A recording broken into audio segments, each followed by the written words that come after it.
Hello, my name is Jason Lowe, and we're going to talk about defining the strengths of Heidi Roizen's network throughout her career progression. We're going to show how she applied Cialdini's 6 fundamentals of persuasion in forming her network, as well as how she was able to avoid some of the pitfalls that were discussed in Uzi's article as far as building her network in order to forge better connections.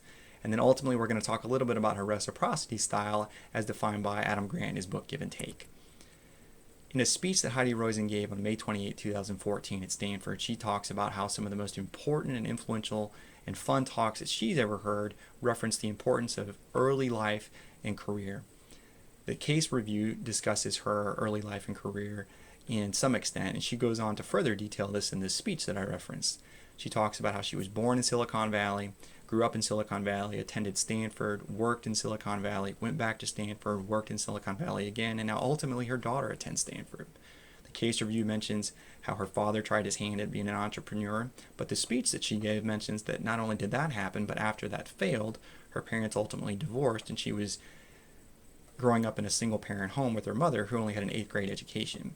I think that speaks a great deal as to why she forged such a strong work ethic and probably why she had such a drive to form networks that might ultimately yield influence and power later in her career.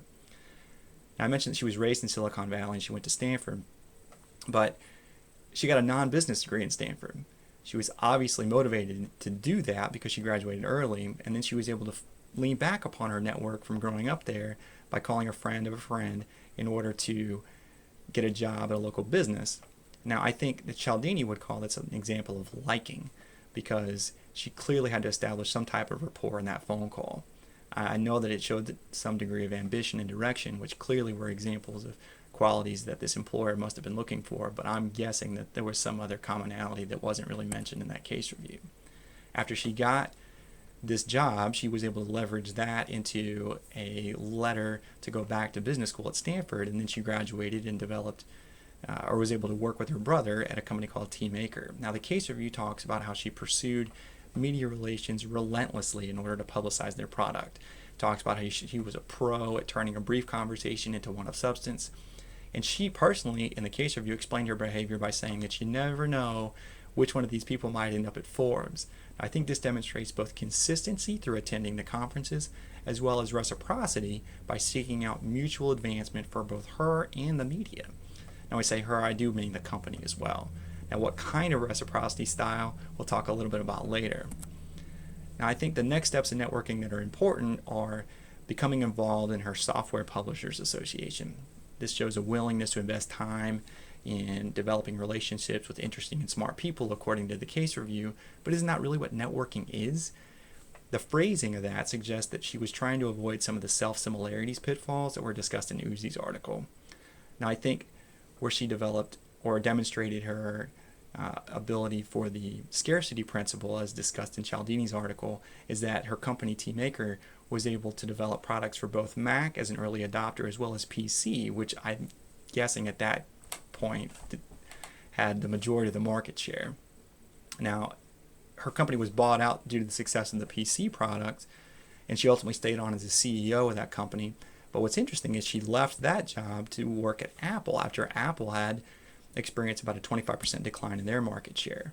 Now, this transition, I think, demonstrates Cialdini's authority principle because she was able to operate from a position as an expert developer within her large network, both from her previous experience and that through the SPA. Now, she leans on this network for her success early on at her role in Apple. And, in leaning to this network, I think this is where, in the case review, she comes out and says there are 3 things that are really important in building a network. Now, I'm going to sum up these 3 things as having availability, predictability, and reliability, although she uses slightly different terms such as access to people, consistency, and performance. Now, after she works at Apple, she basically works herself to the bone. She gets burned out. She forms a job called a mental capitalist. Now, this mental capitalist is important because her business was her network. She transitioned from building it to maintaining it to using it as her foundation. The CEO of one company that she worked for stated that she was 1 degree of separation between her and anybody else in Silicon Valley. Now, I think this demonstrates that she was trying to avoid Uzi's proximity principle.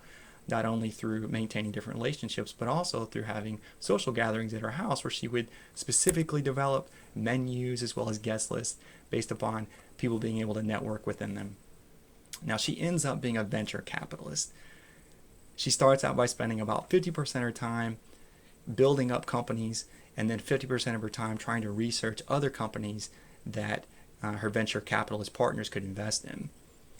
This is interesting to me because she responded individually to each proposal, even if she was going to say no.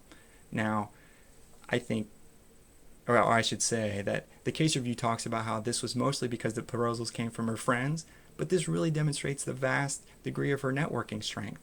Because let's face it, the fact that everything came from her friends was because she had such a great network in the first place.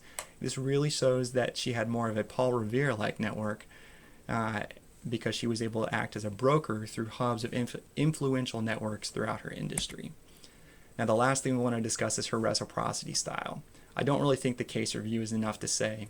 She demonstrates some matcher behavior in building and maintaining her network because it seems to be very quid pro quo, especially when she's talking to the media. And then she goes on to illustrate further examples of how she has to really maintain her time and be careful about who she tries to put in contact with one another. I think that both the speech that I listened to where she spoke specifically, as well as the overall rate and sustainability of her success, shows that she's probably more of a giver, perhaps more specifically an otherist, according to Adam Grant's book. Now, lastly, I did send her a tweet asking her what her reciprocity style was, and today I haven't heard back. But Adam Grant himself did like the tweet, so I think he wants to know too. So I hope this sums up everything, and I appreciate you taking the time to listen to me. Good night.